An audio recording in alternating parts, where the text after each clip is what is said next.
Hi friends, welcome back to my channel. అందరూ ఎలా ఉన్నారు? ఐ హోప్ మీ అందరు కూడా బాగుండాలని కోరుకుంటున్నాను. అండ్ ఇవాళ మన వీడియో వచ్చేసి అయితే మార్నింగ్ టు ఈవినింగ్ రొటీన్ అయితే షేర్ చేస్తాను. ఇందులోనే కిచెన్ టిప్స్ కూడా మీతో షేర్ చేస్తాను ఫ్రెండ్స్. సో నేను ఇంకా మార్నింగ్ అయితే వెజిటబుల్స్ తీసుకొచ్చుకున్నాను అనమాట. అంటే వెజిటబుల్స్ తీసుకున్నాము. సో ఇంకా ఇంటికి వచ్చిన వెంటనే నేను చాలా వ్లాగ్స్లో అయితే చెప్పాను అన్నమాట. ఇంకా ఇంటికి వచ్చిన వెంటనే తెంపేసుకొని వెయిట్ బాక్స్లో అవి పెట్టేసుకొని నీట్గా పెట్టేసుకుంటాను అన్నమాట. ఇప్పుడైతే ఇంకా కవర్లో నుంచి తీసేసి పెట్టేసుకుంటాను. మన ఇంట్లోకి డ్రై ఫ్రూట్స్ తెచ్చుకున్న వెంటనే డబ్బాలలో ప్యాక్ చేసి పెట్టుకుంటాం. అవి కొన్ని డేస్కి అందులో సన్న చీమలు, పురుగులు అట్లా అవుతాయి కదా. మనం ఎక్కువ డేస్ వాడకుంటే అట్లా అవ్వకుండా ఉండాలంటే లవంగాలు వేసుకొని ప్రతి ఒక్క డబ్బాలో లవంగాలు వేసుకొని పెట్టుకోండి. మీకు చీమలు అవ్వకుండా ఉంటాయి. అండ్ మనకి సబ్జా గింజలు తాగడం వల్ల బాడీలోని హీట్ అనేది తగ్గిపోతుంది. అండ్ ఇప్పుడైతే నేను పల్లి పట్టికైతే ప్రిపేర్ చేస్తున్నాను అన్నమాట. చాలా డేస్ అయ్యింది, ఇంకా పల్లి పట్టి చేసుకుందామని అయితే బెల్లం అయితే తురిమేస్తున్నాను. సో నేను ఏ విధంగా చేశాను అనేది అయితే షేర్ చేసుకుంటాను. సో నేనైతే ముందుగా బెల్లం అయితే కట్ చేసుకొని పక్కన పెట్టేశాను అన్నమాట.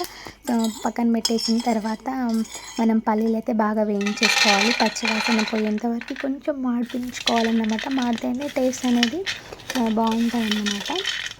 ఇంకా పల్లీలు అయితే వేగిపోయినాయి, పొట్టంతా తీసేసుకొని పక్కన పెట్టేసుకొని ఇప్పుడైతే బెల్లం అయితే నేను వేడి చేసుకుంటున్నాను అన్నమాట.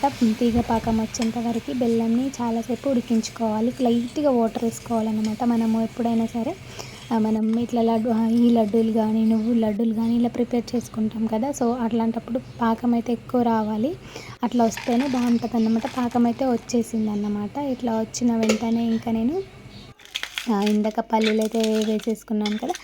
ఇప్పుడైతే పల్లీలు అయితే వేసుకుంటున్నాను అన్నమాట. సో పల్లీలు వేసేసుకొని దానిపైనుండి నార్మల్గా పల్లీ పట్టే కాకుండా అందులో కొంచెం నువ్వులు కూడా యాడ్ చేస్తున్నాను అన్నమాట. నువ్వులు వేస్తే బాగుంటుందని. సో ఈ విధంగా ప్రిపేర్ చేసుకున్నాను.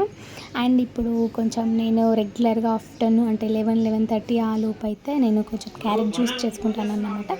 సో అది ఇంకా మీతో షేర్ చేస్తున్నాను. మీ స్కిన్ వైట్ లేకపోయినా కానీ, మీకు బ్లడ్ తక్కువ ఉన్నా కానీ మీరు బీట్రూట్ అండ్ టమాటా జ్యూస్ తాగండి. చాలా బాగుంటుంది, హెల్త్కి కూడా మంచిది. సో నేను రీసెంట్లీ స్టార్ట్ చేశాను అన్నమాట. అండ్ అయితే మీతో షేర్ చేస్తున్నాను.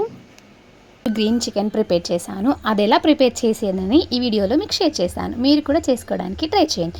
రొటీన్ ఒకేలానా, అందుకే ఈరోజు గ్రీన్ చికెన్ చేద్దామని ఇంకా ఫిక్స్ అయిపోయాను. సో చికెన్ అయితే మంచిగా వాష్ చేసేసుకున్నాను. సో వాష్ చేసుకున్న తర్వాత అయితే అందులోకి పుదీనా, కొత్తిమీర, అలాగే మిక్సీ పట్టేసుకోవాలి.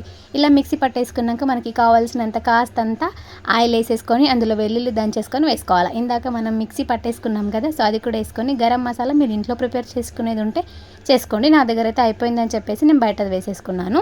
సో ఇలా వేసుకున్నాక మంచిగా చికెన్ని వాష్ చేసుకున్నాం కదా, అది చికెన్ని వేసేసి అందులో పసుపు, ఉప్పు అయితే వేసుకోవాలి. కొంచెం స్పైసీగా ఉంటేనే గ్రీన్ చికెన్ బాగుంటుంది. అందులోకి 2-3 లవంగాలు వేసుకోండి, చాలా బాగుంటుంది. అలాగే ఫైనల్గా అయితే మనం గరం మసాలా వేసుకోవాలి. ఓన్లీ ఆయిల్లోనే ఉడికించుకోవాలి, అస్సలు కూడా వాటర్ వేయద్దు. మీకు కొంచెం గ్రేవీగా కావాలంటే వాటర్ వేసుకోండి. సో ఇలా సింపుల్గా ఒక 10 minutes ఉడికించుకుంటే ఎంతో టేస్ట్ అయిన గ్రీన్ చికెన్ రెడీ. ఈ హల్వా ఎప్పుడైనా ట్రై చేశారా? అయితే ఇప్పుడే వెంటనే ట్రై చేసేయండి. మరి చాలా బాగుంటుంది. పిల్లలైతే చాలా ఇష్టంగా తింటారు. ఓన్లీ 10 minutesలో చేసేసుకోవచ్చు అన్నమాట. ఈజీ ప్రాసెస్ అన్నమాట. ఫస్ట్ ఆఫ్ ఆల్ అయితే ఒక కప్పు శనగపిండి తీసేసుకోవాలి. కొంచెం నెయ్యి తీసేసుకొని శనగపిండి నెయ్యిలో బాగా వేయించుకోవాలన్నమాట. చాలాసేపు వాటర్గా అయ్యేంత వరకు వేయించుకోవాలి. ఒక పక్క షుగర్ సిరప్ అయితే పెట్టేసుకొని ఉంచుకోవాలి. మనం కలుపుతూనే ఉండాలన్నమాట శనగపిండిని నెయ్యిలో. ఓన్లీ నెయ్యి, శనగపిండి ఇవి రెండే మాత్రం బాగా సేపు మీడియం ఫ్లేమ్లో పెట్టేసుకొని కలుపుతూ ఉండాలి.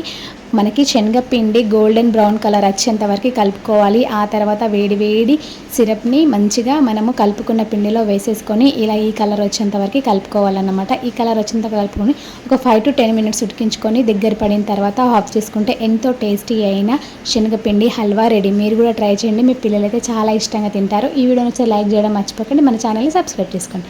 Thank you, bye. అండ్ ఫైనల్గా నేను ఇంకా ఈవినింగ్ అయితే ఒక ఫేస్ ప్యాక్ అయితే పెట్టేసుకున్నాను అన్నమాట. ముల్తాన్ మట్టి రోజ్ వాటర్ది, కొంచెం ఆయిల్ ఎక్కువైందని. ఆ తర్వాత నా చిటితలతో టైంపాస్. మీ పేరేంటి? మీ మమ్మీ పేరేంటి? మీ పప్ప పేరేంటి? మీ అన్నయ్య పేరేంటి? Love you say family.